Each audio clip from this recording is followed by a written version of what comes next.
Hello दोस्तों। तो ये वीडियो सिर्फ़ और सिर्फ सुनने के लिए है। तो बेटर परफॉर्मेंस के लिए आप ईयरफोन्स या हेडफोन्स का यूज़ करें। अगर आपके पास ईयरफोन्स या हेडफोन्स नहीं हैं तो आप मोबाइल के स्पीकर को अपने कानों के पास ले जाएं फॉर बेटर लिसनिंग परफॉर्मेंस। आज रात बहुत हो गई थी। घर पहुंचने में मुझे आज 10 बज गए थे। हालांकि 10 कोई ज़्यादा लेट नहीं होता है। 10 बजे तक पब्लिक जागती है और सड़कों पर चहल पहल रहती है, लेकिन मेरे घर की पास वाली सड़क खाली रहती है।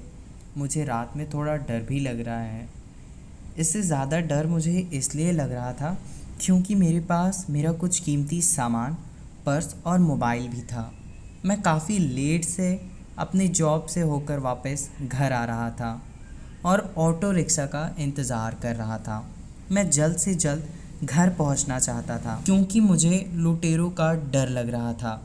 मेरे घर के आसपास बहुत सी चोरियां होती रही हैं, इसलिए मैं ऑटो रिक्शा का इंतज़ार कर रहा था, पर ऑटो रिक्शा आ नहीं रहा था। काफ़ी देर मुझे खड़े खड़े हो गई थी, तो मैंने सोचा कहीं पास वाली जगह पर बैठ जाता हूँ और बैठकर ऑटो रिक्शा का इंतज़ार करता हूँ। मैं आराम से बैठ गया। कुछ देर बाद कुछ अजीब से लोग मेरे पास से होकर जाने लगे। वो मुझे घूर घूर कर देख रहे थे। मैं उनसे नज़रें चुराने की कोशिश कर रहा था क्योंकि वो मुझे नॉर्मल ह्यूमंस यानी साधारण इंसानों जैसे तो नहीं लग रहे थे। कुछ ही देर बाद वो दोनों मेरे पास आ गए और बोले, तेरे पास जो भी कीमती सामान है वो हमें दे दे, वरना तेरे ब्लेड मार देंगे। ये सुन मैं काफ़ी डर गया, लेकिन मैंने इतनी आसानी से अपना सामान उन्हें नहीं दिया। लेकिन मैं अपने सामान की सुरक्षा भी करना चाहता था। मैंने वहाँ पर शोर मचा दिया, चोर चोर चोर बचाओ चोर, और भाग गया। खुशकिस्मती से मुझे एक जगह मिली जहाँ मैंने ख़ुद को छिपा लिया। थोड़ी देर बाद मुझे बहुत खूबसूरत, बहुत ज़्यादा हैंडसम, बॉडी बिल्डर और क्यूट सा दिखने वाला आदमी दिखाई दिया। मैंने उसे रोका और बोला, मेरे पीछे दो चोर पड़े हुए हैं, उनकी नज़र मेरे कीमती सामान पे है, क्या आप मेरी मदद करोगे? तो वो बोला, हाँ ज़रूर, मैं एक डॉक्टर हूँ। उसके बाद मैं उन दोनों चोरों को ढूंढने लगा। उन दोनों चोरों को ढूंढने के बाद वो दोनों चोर मिल गए और डॉक्टर ने अकेले ही उन दोनों को पकड़ लिया। उन दोनों को वो डॉक्टर अकेले ही संभाल रहा था। उस डॉक्टर को देखते ही न जाने क्यों मुझे उससे एक अटैचमेंट सा हो गया था, और जिस तरह से उसने मुझे उन चोरों से बचाया था, मैं पहली बार एक प्यार का एहसास कर रहा था।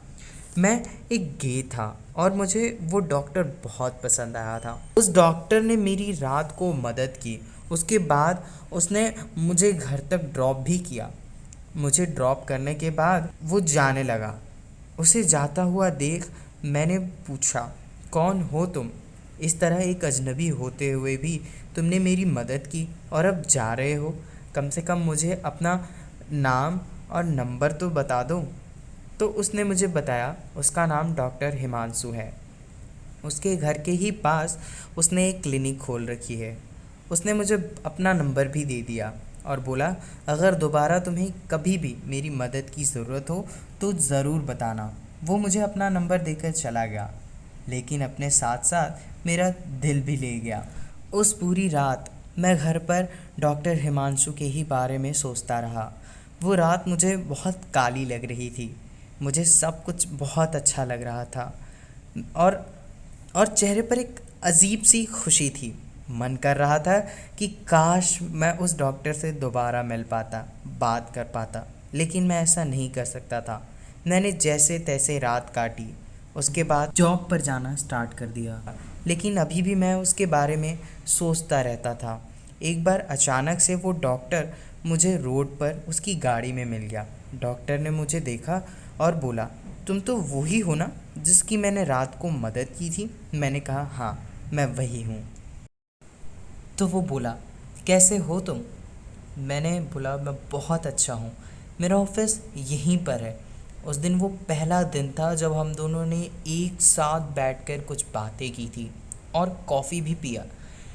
न जाने क्यों मुझे ऐसा लग रहा था कि सिर्फ मुझे ही नहीं, डॉक्टर को भी मुझसे अटैचमेंट है। और फिर इसी तरह हम दोनों बहुत अच्छे दोस्त बन गए थे। मैं अपने जॉब के साथ साथ हमारी फ्रेंडशिप को भी दिल से निभा रहा था। हम दोनों आपस में बहुत सारी बातें किया करते थे। वो अपनी सारी प्रॉब्लम्स मेरे साथ शेयर किया करता था। उसने मुझसे बताया था कि उसकी एक गर्लफ्रेंड थी और उसे अपनी गर्लफ्रेंड में कोई इंटरेस्ट नहीं था। इसी वजह से उसकी गर्लफ्रेंड ने उसका साथ छोड़ दिया और अब वह रिलेशनशिप में नहीं है और सिंगल है। अब उसकी फैमिली में भी कोई नहीं है और वो अकेला रहता है। हिमांशु की ये बात सुनकर मेरे अंदर हौसला बढ़ गया और अब मैं सोच रहा था कि मैं हिमांशु को बता देता हूँ कि मैं उससे बहुत प्यार करता हूँ। आखिर कब तक इस दोस्ती को हम सिर्फ दोस्ती के नाम से आगे बढ़ाएंगे। मुझे अपने दिल की बात बताकर हल्का महसूस करना था, इसलिए अब मैंने उसे अपने दिल की बात बताना ज़रूरी समझा और मैंने ऐसा ही किया। एक बार फिर जैसे ही हम दोनों मिले, मैंने डॉक्टर को सब कुछ बता दिया। मैंने कहा, मैंने जब से तुम्हें देखा है उस रात से ही मैं सिर्फ़ और सिर्फ तुम्हारा हो चुका हूँ। मेरे दिल, मेरी जान और मेरे रग रग में बस तुम बसे हुए हो।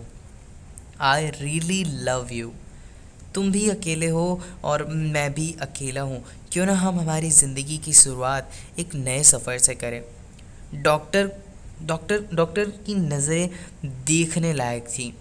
वो लगातार मुझे घूरे जा रहा था। उसने कहा, सच कहूँ तो मैं भी तुम्हें ये बात कहना चाहता था, लेकिन मैंने ये बात सिर्फ इसलिए तुम्हें नहीं बताई क्योंकि मुझे लग रहा था कि तुम कहीं मुझे गलत ना समझ बैठो। लेकिन अब जब तुम खुद सामने से मुझे अपने प्यार का इजहार कर रहे हो तो मैं तुम्हें बता दूं कि मैं तुमसे उतना ही प्यार करता हूँ जितना तुम मुझसे करते हो।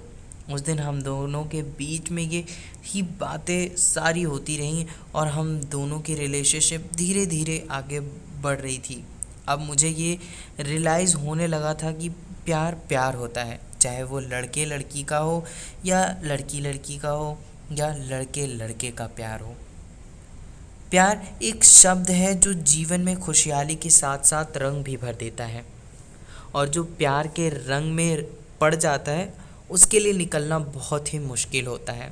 कुछ इसी तरह की फीलिंग जो सब महसूस करते थे आज मैं भी कर रहा था, लेकिन इससे मेरे ऊपर एक असर भी पड़ रहा था। मैं अपने जॉब को लेकर ज़्यादा सीरियस नहीं था। मैं अपने जॉब पे ज़्यादा ध्यान नहीं दे पा रहा था।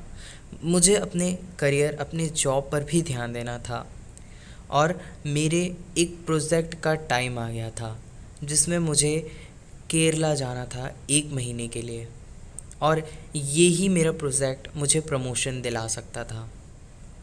इस प्रोजेक्ट को करने के लिए मुझे कुछ समय चाहिए था और मैंने डॉक्टर से इस बारे में बात की। मैंने उससे बोला कि मुझे 1 महीने के लिए हमारे रिलेशन को स्टॉप करना होगा, वरना मेरी प्रमोशन तो क्या मेरी जॉब ही चली जाएगी। और हिमांशु ने मेरी प्रॉब्लम को समझते हुए उसने मुझे 1 मंथ का टाइम दिया।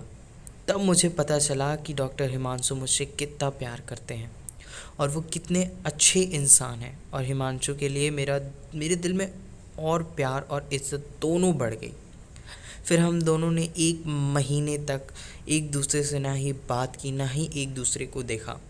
अब आपको क्या लगता है, 1 महीने तक एक दूसरे से अलग रहने के बाद, 1 महीने तक अपने रिलेशन को स्टॉप करने के बाद, क्या हमारी रिलेशन आगे बढ़ने वाली थी? क्या इस रिलेशन में कोई उतार चढ़ाव नहीं देखने को मिलेगा? अब जो भी होगा वो आपको नेक्स्ट पार्ट में देखने को मिलेगा, सेकंड पार्ट में।